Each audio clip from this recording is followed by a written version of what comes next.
نحمده ونصلي على رسوله الكريم اما بعد فاعوذ بالله من الشیطان الرجیم بسم اللہ الرحمن الرحیم اہدنا الصراط المستقیم ہمیں سیدھی اور سچی راہ دکھا۔ حتیٰ کہ مشرکین بھی اس سے قائل رہے ہیں اور ہیں، جیسے کہ قرآن کریم میں مشرکین مکہ اعتراف نقل کیا ہے۔ مثلاً فرمایا ہے پیغمبر صلی اللہ علیہ وسلم ان سے پوچھیں کہ تم کو آسمان و زمین میں رزق کون دیتا ہے، یا تمہارے کانوں اور آنکھوں کا مالک کون ہے، اور بے جان سے جاندار اور جاندار سے بے جان کون پیدا کرتا ہے، اور دنیا کے کاموں کا انتظام کون کرتا ہے؟ جھٹ کہہ دیں گے کہ اللہ، یعنی یہ سب کام کرنے والا اللہ ہے۔ سورہ یونس نمبر 31 دوسرے مقام پر فرمایا اگر آپ صلی اللہ علیہ وسلم ان سے پوچھیں کہ آسمان و زمین کا خالق کون ہے تو یقیناً یہی کہیں گے کہ اللہ۔ الزمر نمبر 38 ایک اور مقام پر فرمایا اگر آپ صلی اللہ علیہ وسلم ان سے پوچھیں کہ زمین اور زمین میں جو کچھ ہے یہ سب کس کا مال ہے؟ ساتوں آسمان اور عرش عظیم کا مالک کون ہے؟ ہر چیز کی بادشاہی کس کے ہاتھ میں ہے؟ اور وہ سب کو پناہ دیتا ہے اور اس کے مقابل کوئی پناہ دینے والا نہیں۔ ان سب کے جواب میں یہی کہیں گے کہ اللہ، یعنی یہ سارے کام اللہ ہی کے ہیں۔ المومنین وغیرہ من الآیات توحید الوہیت کا مطلب ہے کہ عبادت کی تمام اقسام کا مستحق صرف اللہ تعالیٰ ہے، اور عبادت ہر وہ کام ہے جو کسی مخصوص ہستی کی رضا کے لیے یا اس کی ناراضگی کے خوف سے کیا جائے۔ اس لیے نماز، روزہ، حج اور زکوٰۃ صرف یہی عبادات نہیں ہیں، بلکہ کسی مخصوص ہستی سے دعا، التجا کرنا، اس کے نام کی نظر نیاز دینا، اس کے سامنے دست بستہ کھڑے ہونا، اس کا طواف کرنا، اس سے طمع اور خوف رکھنا وغیرہ بھی عبادات ہیں۔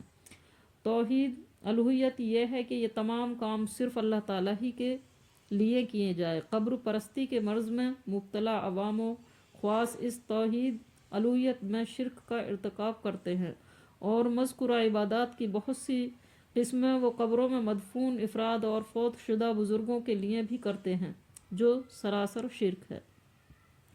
توحید صفات کا مطلب ہے کہ اللہ تعالیٰ کی جو صفات قرآن و حدیث میں بیان ہوئی ہے ان کو بغیر کسی تعویل اور تحریف کے تسلیم کریں، اور وہ صفات اس انداز میں کسی اور کے اندر نہ مانیں۔ مثلاً جس طرح اس کی صفت عالم الغیب ہے یا دور و نزدیک سے ہر ایک کی فریاد سننے پر وہ قادر ہے، کائنات میں ہر طرح کا تصرف کرنے کا اسے اختیار حاصل ہے، یا اس قسم کی اور صفات اہلیہ ان میں سے کوئی صفت بھی اللہ کے سوا کسی نبی، ولی یا کسی بھی شخص کے اندر تسلیم نہ کی جائے۔ اگر تسلیم کی جائے گی تو یہ شرک ہوگا۔ افسوس ہے کہ قبر پرستوں میں شرک کی یہ قسم بھی عام ہے، اور انہوں نے اللہ کی مذکورہ صفات میں بہت سے بندوں کو بھی شریک کر رکھا ہے۔ اعاذنا اللہ منہ۔ ہدایت کے کئی مفہوم ہیں: راستے کی طرف رہنمائی کرنا، راستے پر چلا دینا، منزل مقصود پر پہنچا دینا۔ اسے عربی میں ارشاد، توفیق، الہام اور دلالت سے تعبیر کیا جاتا ہے، یعنی ہماری صراط مستقیم کی طرف رہنمائی فرما، اس پر چلنے کی توفیق اور اس پر استقامت نصیب فرما تاکہ ہمیں تیری رضا منزل مقصود حاصل ہو جائے۔ یہ صراط مستقیم محض عقل اور ذہانت سے حاصل نہیں ہو سکتی۔ یہ صراط مستقیم وہی اسلام ہے جسے نبی صلی اللہ علیہ وسلم نے دنیا کے سامنے پیش فرمایا، اور جو اب قرآن حدیث صحیح میں محفوظ ہے۔ صراط الذین انعمت علیہم غیر المغضوب علیہم ولا الضالین، آمین۔ ان لوگوں کی راہ جن پر تو نے انعام کیا، ان کی نہیں جن پر غضب کیا گیا، یعنی وہ لوگ جنہوں نے حق کو پہچانا مگر اس پر عمل پیرا نہیں ہوئے، اور نہ گمراہوں کی، یعنی وہ لوگ جو جہالت کے سبب راہ حق سے برگشتہ ہو گئے۔ یہ صراط مستقیم کی وضاحت ہے کہ یہ سیدھا راستہ وہ ہے جس پر وہ لوگ چلے جن پر تیرا انعام ہوا۔ یہ منعم علیہ گروہ ہے انبیاء، شہداء، صادقین اور صالحین کا، جیسے کہ سورہ نساء میں ہے، وَمَن يُطِعِ اللَّهَ وَالرَّسُولَ فَأُولَٰئِكَ مَعَ الَّذِينَ أَنْعَمَ اللَّهُ عَلَيْهِم مِّنَ النَّبِيِّينَ وَالصِّدِّيقِينَ وَالشُّهَدَاءِ وَالصَّالِحِينَ وَحَسُنَ أُولَٰئِكَ رَفِيقًا۔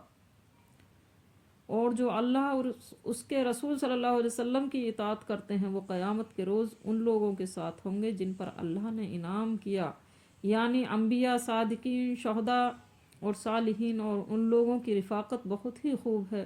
اس آیت میں یہ بھی وضاحت کر دی گئی ہے کہ انعام یافتہ لوگوں کو یہ راستہ اطاعت الہی اور اطاعت رسول صلی اللہ علیہ وسلم ہی کا راستہ ہے، نہ کہ کوئی اور راستہ۔ بعض روایات سے ثابت ہے کہ مغضوب علیہم جن پر اللہ کا غضب نازل ہوا اس سے مراد یہی، اور ضالین گمراہوں سے مراد نصارہ عیسائی ہیں۔ ابن ابی حاتم کہتے ہیں کہ مفسرین کے درمیان اس میں کوئی اختلاف نہیں، لا عالم خلاف بین المفسرین فی تفسیر مغضوب علیہم بالیہود والضالین ونصارى القدیر۔ اس لیے صراط مستقیم پر چلنے کی خواہش رکھنے والوں کے لیے ضروری ہے کہ وہ یہود اور نصارہ دونوں کی گمراہیوں سے بچ کر رہیں۔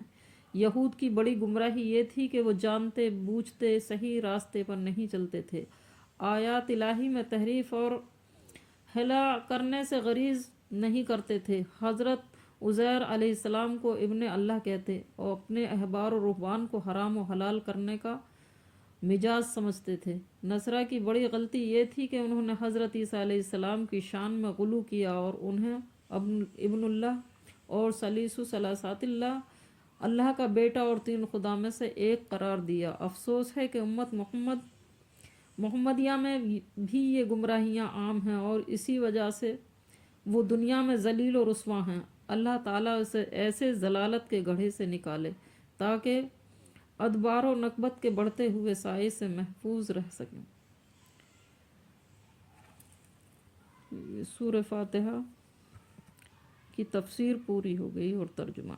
سورہ فاتحہ کے آخر میں آمین کہنے کی نبی صلی اللہ علیہ وسلم نے بڑی تاکید اور فضیلت بیان فرمائی ہے، اس لیے امام اور مقتدی ہر ایک کو آمین کہنی چاہیے۔ نبی صلی اللہ علیہ وسلم جوہری نمازوں میں اونچی آواز سے آمین کہا کرتے تھے اور صحابہ رضی اللہ تعالیٰ عنہ بھی، حتیٰ کہ مسجد گونج اٹھتی تھی۔ ابن ماجہ، ابن کثیر بنا بری آمین اونچی آواز سے کہنا سنت اور صحابہ کرام رضی اللہ تعالیٰ عنہ کا معمول یہ ہے کہ آمین کے معنی مختلف بیان کیے گئے ہیں۔ کذالک فلیکن، اسی طرح ہو، لا تجیب رجاءنا، ہمیں نامراد نہ کرنا، اللہم استجب لنا، اے اللہ ہماری دعا قبول فرما لے، آمین۔